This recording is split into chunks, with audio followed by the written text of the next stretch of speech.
Napalitan ng salapi ang aking pangarap.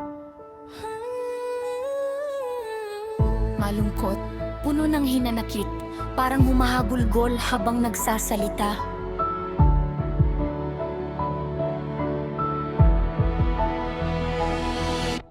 Bata pa't walang sariling pasya, ngunit ipinagkasundo sa taong mas matanda pa sa aking ama. Hindi dahil sa pag-ibig, hindi dahil sa kapakanan, kundi sa lapi lang ang naging batayan ng inyong pasya.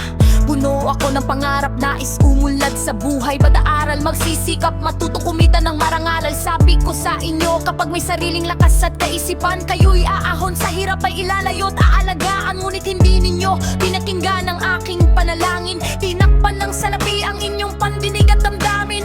Nanay, tatay, paano di niyo nagawa ito? Dahil sa salapi, madali ninyong ibinenta ang buhay ko sa isang kasunduan.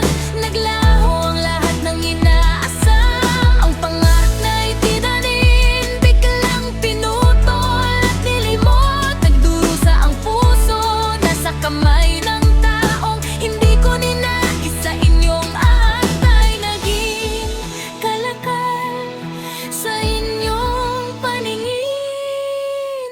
Ang taong ipinakasal sa akin tilalo sa tanda, walang pagkakaunawaan, walang ngiti sa aming tahanan. Araw-araw ay hirap, gabi ay puno ng luha. Dali isip kung bakit kayo ang unang nagtaksil sa aking tiwala. Sabi ko pa maghihintay lang, makakabangon din ako, ngunit mas pinili ninyo ang ginto kaysa sa aking kinabukasan. Hindi ninyo inisip ang hinaharap at aking kaisipan, kung paano ko mararamdaman ang bigat ng ganitong tadhana. Kahit may pangakong iaahon kayo sa kahirapan, wala itong halaga sa harap ng inyong panandaliang yaman. Ang salitang magulang ay nawalan na ng tunay na kahulugan dahil sa inyong desisyon. Ako ang naiwan sa kadena. Nanay, tatay, paano ninyo nagawa ito? Dahil sa salapi, madali ninyong ibinenta ang buhay ko sa isang kasunduan. Naglaho ang lahat ng inaasam, ang pangarap na itinanim, biglang pinutol at nilimot.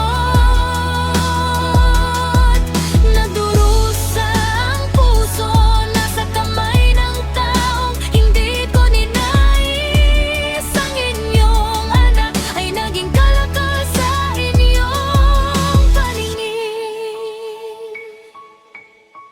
Ngayon ay naiintindihan ang bigat ng sinasabi. Ang tunay na pag-ibig ay hindi matatagpuan sa salapi. Kung inyong pinakinggan ang aking munting hiling, hindi tayo marahil na sa ganitong masaklap na kalagayan.